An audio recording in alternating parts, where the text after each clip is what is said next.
गौतम बुद्ध, स्वतंत्रता और करुणा की कहानी। ये कहानी उस काल की है जब गौतम बुद्ध अपने शिष्यों के साथ पूरे भारतवर्ष में भ्रमण कर रहे थे। उनके सानिध्य में आने वाले लोग केवल ज्ञान नहीं बल्कि जीवन जीने की कला सीख रहे थे। बुद्ध के पास जाने वाले प्रत्येक व्यक्ति को ऐसा लगता जैसे वे कोई साधारण व्यक्ति नहीं बल्कि दिव्यता से परिपूर्ण कोई अद्वितीय स्वरूप है। एक दिन बुद्ध के एक शिष्य ने उनसे पूछा, भंते, दूसरे धार्मिक गुरु अपने अनुयायियों को अनुशासन, नैतिकता और नियमों से बांधते हैं, लेकिन आप किसी को भी ऐसा कुछ करने के लिए नहीं कहते। आप केवल स्वतंत्रता की बात करते हैं, ऐसा क्यों? बुद्ध मुस्कुराए। उन्होंने सभी शिष्यों को अपने पास बुलाया और कहा, आज मैं तुम सभी को एक कहानी सुनाऊंगा। इसे ध्यान से सुनो। मुक्ति की राह। एक बार एक राजा ने अपने राज्य में यह घोषणा की कि वह सभी कैदियों को माफी देने वाला है, लेकिन ये माफी केवल उन्हीं को मिलेगी जो राजा के सामने अपने अपराध कबूल करेंगे। सभी कैदी राजा के दरबार में प्रस्तुत हुए।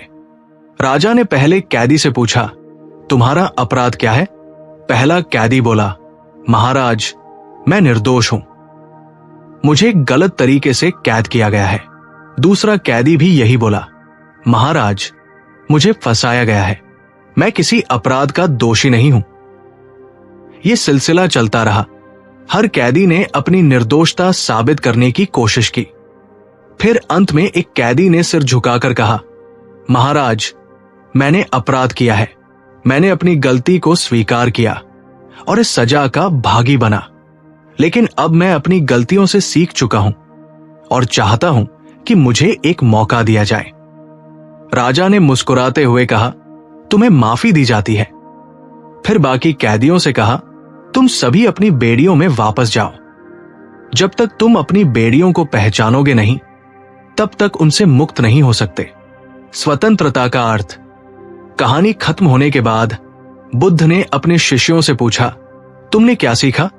एक शिष्य ने कहा, भंते, राजा ने केवल उसी को माफ किया जो अपनी गलती स्वीकार करने का साहस रखता था। बुद्ध ने कहा, ठीक वैसे ही जीवन में भी जब तक तुम अपनी बेड़ियों को नहीं पहचानोगे, तुम उनसे मुक्त नहीं हो सकते। ज्यादातर धर्म तुम्हें नई बेड़ियां दे देते हैं। वे कहते हैं, ऐसा करो, वैसा मत करो, ये सही है, वो गलत है। लेकिन मैं कहता हूं कि पहले अपनी बेड़ियों को पहचानो। तुम्हारी बेड़ियां तुम्हारे विचार, इच्छाएं और लालसाएं हैं। उन्होंने आगे कहा, ध्यान का अर्थ है स्वयं को पहचानना और अपनी बेड़ियों को तोड़ देना, लेकिन यह तभी संभव है जब तुम स्वतंत्र हो।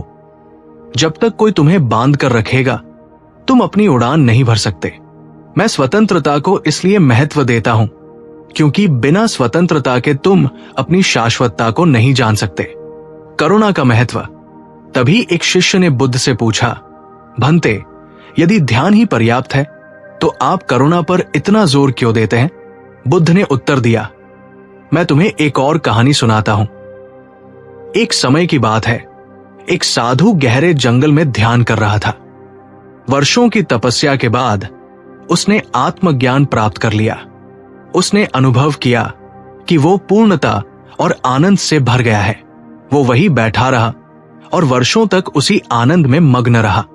एक दिन एक बूढ़ा व्यक्ति उसके पास आया और बोला, हे महात्मा, मैं अंधा हूं, क्या आप मुझे मार्ग दिखा सकते हैं?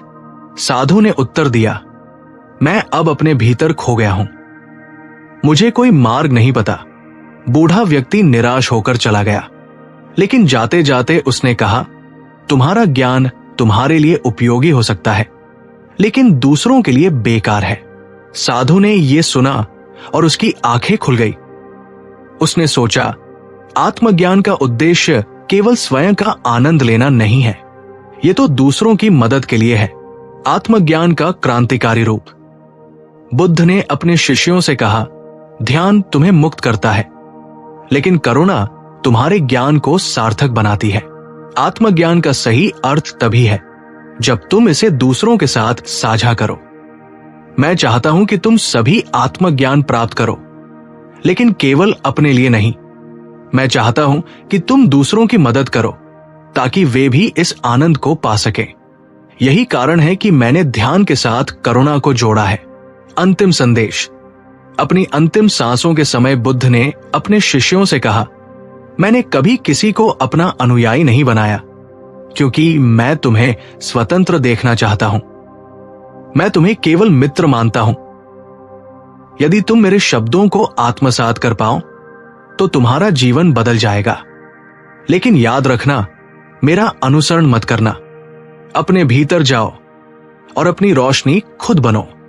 गौतम बुद्ध ने धर्म को नई दिशा दी। उन्होंने भगवान को केंद्र से हटाकर मनुष्य को केंद्र में रखा। उनका संदेश था, स्वतंत्रता सबसे बड़ा धर्म है। ध्यान तुम्हें स्वयं से परिचित कराता है। करुणा तुम्हारे ज्ञान को दुनिया के लिए उपयोगी बनाती है। गौतम बुद्ध न केवल एक आत्मज्ञानी थे, बल्कि मानवता के सच्चे मित्र भी थे। उनका जीवन हमें सिखाता है कि असली क्रांति बाहरी दुनिया में नहीं, बल्कि हमारे भीतर होती है।